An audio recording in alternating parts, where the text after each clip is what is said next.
Saddle up, because today on the Deep Dive, we're heading straight into the heart of the Wild West with a film that's as iconic as a Stetson. The good, the bad, and the ugly. A true classic. You got that right. We've got a whole heap of articles and notes on this masterpiece, and let me tell you, it's more than just dusty trails and shootouts. This film, it's got depth, it's got symbolism. Oh, absolutely. And enough moral twists and turns to make your head spin faster than a tumbleweed in a tornado. Now, before we get lost in the desert of details, Right. what exactly are we wrangling with today on this deep dive? Well, we're going to break down the characters, explore the themes, and really try to understand why this film still resonates with audiences decades later. It's a true cinematic landmark. Couldn't have said it better myself. Yeah. So let's mosey on over to the first watering hole in this epic journey. Characters. Blondie, Angel Eyes, Tuco. Just those names alone tell you this ain't your typical Western, wouldn't you say? No, not at all. It's fascinating how those names, they sort of foreshadow their roles, but then they also kind of subvert our expectations at the same time. Like a rattlesnake hiding in a cowboy boot. Yeah. So let's start with the man with no name. Blondie, the good. Clint Eastwood in this role. Pure cinematic cool.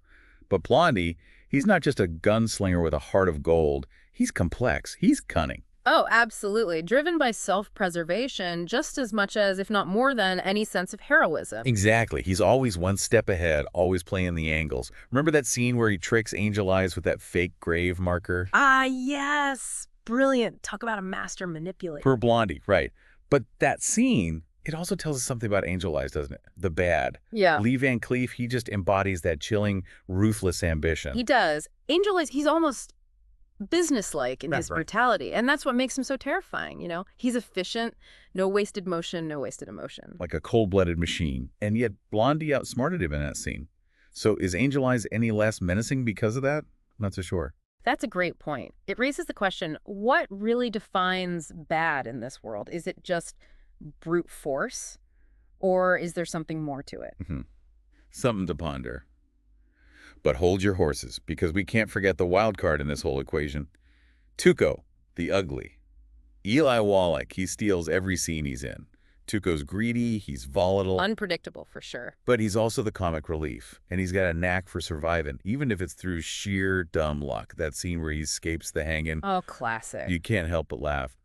But beyond the laughs, Tuco, he actually shows moments of compassion, wouldn't you say? Like when he cares for Blondie after that brutal torture scene. Yeah, that's a really interesting moment. It challenges our assumptions about him, right? Makes us question if he's really all that ugly after all. Right. He's more like a rough around the edges diamond in the rough. Now, these three characters, they're on a collision course throughout the film, tangled up in this quest for Confederate gold. It's a wild ride, with alliances shifting like the desert sands.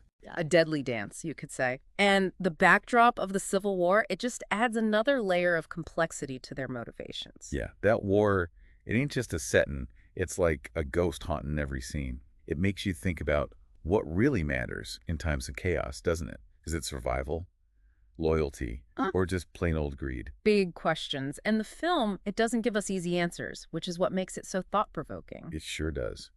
Now, before we get too deep into those philosophical canyons, I got to talk about the visual storytelling in this film. Leone's direction is just, well, it's something else. Those sweeping landscapes, those extreme close-ups, it's like he's painting with the camera. Oh, absolutely. It's a visual feast. And those close-ups, you're right, they're not just showing us faces, they're revealing souls. Exactly. You see every bead of sweat, every flicker of doubt, every glint of greed in their eyes. You feel like you're right there with them in the heat of the moment. Absolutely. And speaking of heat, we can't forget the music. Ennio Morricone's score, it's as iconic as the characters themselves. Now you're talking.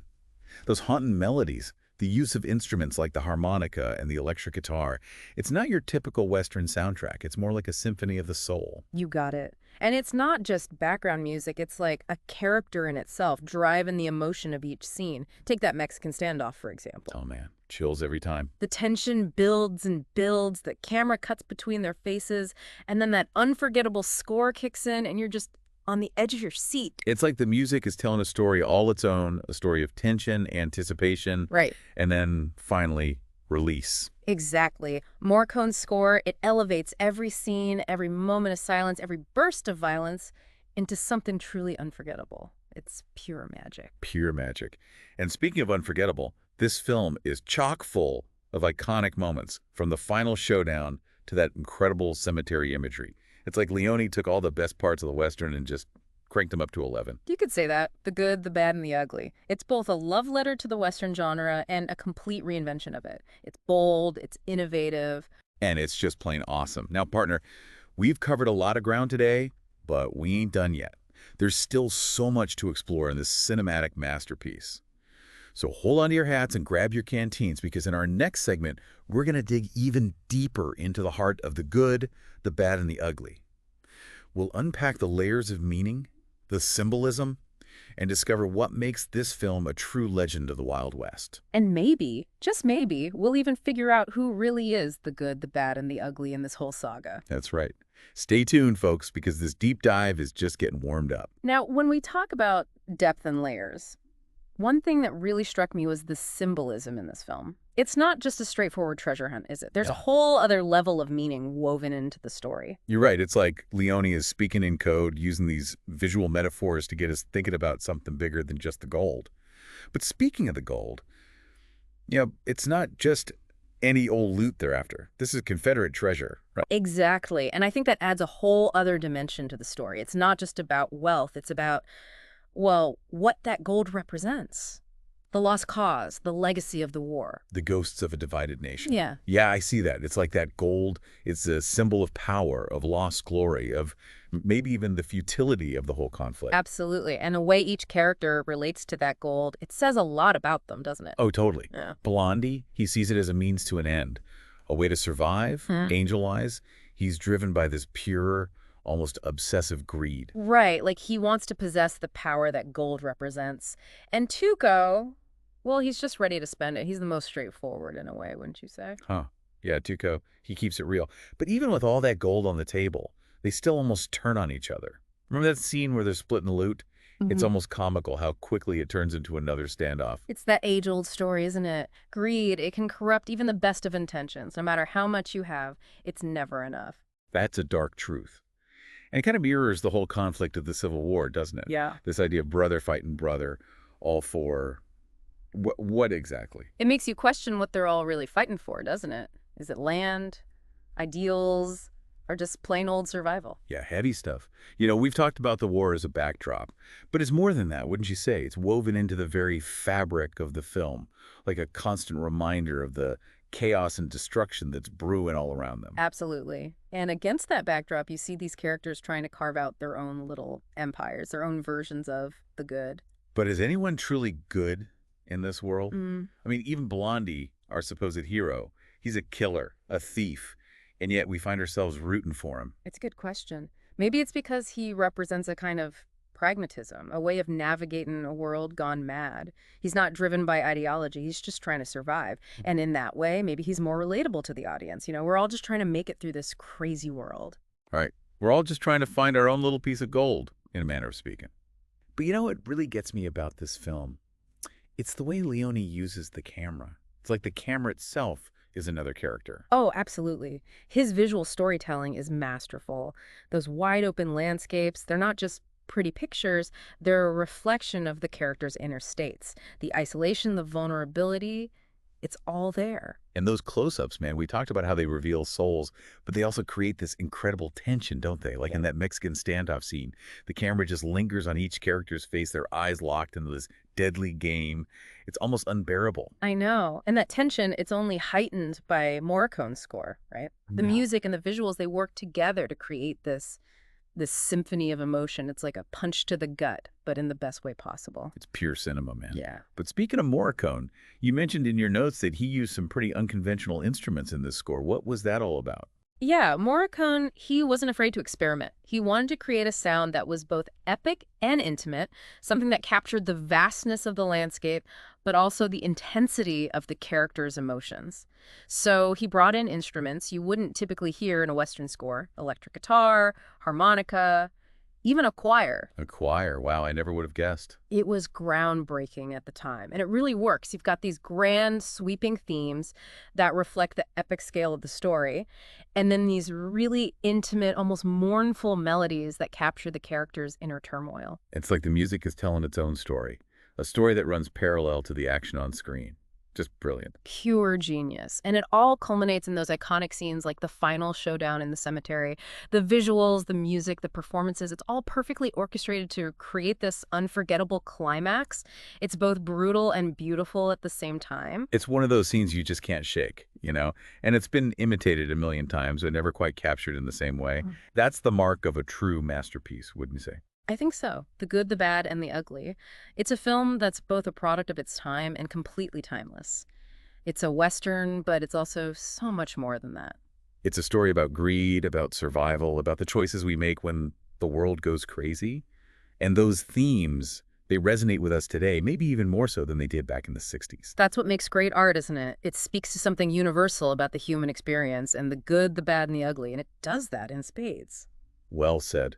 Now, we've talked a lot about the impact of this film and its influence on other filmmakers, but I want to know, why do you think this film continues to captivate audiences, even after all these years? What is it about the good, the bad, and the ugly that just grabs hold of us and doesn't let go? Well, I think it's because it taps into something primal, something universal, that search for identity, the struggle for survival, that constant battle between our better and worse angels. Those are themes that they resonate across time and cultures. Right. And maybe it's also because it doesn't give us all the answers. Right. It's a film that makes you think, it challenges your assumptions, Yeah. it forces you to confront that darkness within yourself. Yeah. And yeah, that's not always comfortable, but it's powerful stuff. Exactly. And that's the mark of great art, isn't it? It's not about providing answers. It's about asking the right questions. Mhm. And the good, the bad, and the ugly, it asks some pretty big ones. Yeah. About who we are, what we value, what we're willing to fight for. Yeah. And maybe those questions are even more relevant today than they were back then. Mm. I mean, think about it. We live in a world where the lines between good and bad, they seem blurrier than ever. Where violence and greed, they often get rewarded. And finding your own moral compass, well, that could feel like a full-time job. It's true. And in that sense, the good, the bad, and the ugly, it's not so much a roadmap as it is a mirror. You know, it shows us the complexities of human nature, the darkness that's lurking beneath the surface, and the choices that we make, the choices that we all have to make when we're faced with adversity. It's a story of survival, but it's also a story about, well, about finding your own version of good in a world that's gone kind of crazy. Absolutely. It reminds us that even in the most desolate landscapes, even when things are at their bleakest, there's still beauty to be found, there's still hope, and yeah, there's still the possibility of redemption. Powerful stuff. So listen, if you haven't seen The Good, the Bad, and the Ugly, well, partner, you're missing out on something special. And if you have seen it, well, maybe it's time for a revisit. Watch it again with fresh eyes. Look beyond the gunfights, beyond the gold, and you'll find a story that's as rich and complex as life itself. Exactly. It's a film that it deserves to be savored, to be debated, to be revisited time and time again. Because with each viewing, I guarantee you'll discover something new, something that speaks to your own journey, your own struggles, your own search for meaning in this crazy world. Well said, partner. And on that note, I reckon it's time to wrap up this deep dive into the good, the bad, and the ugly.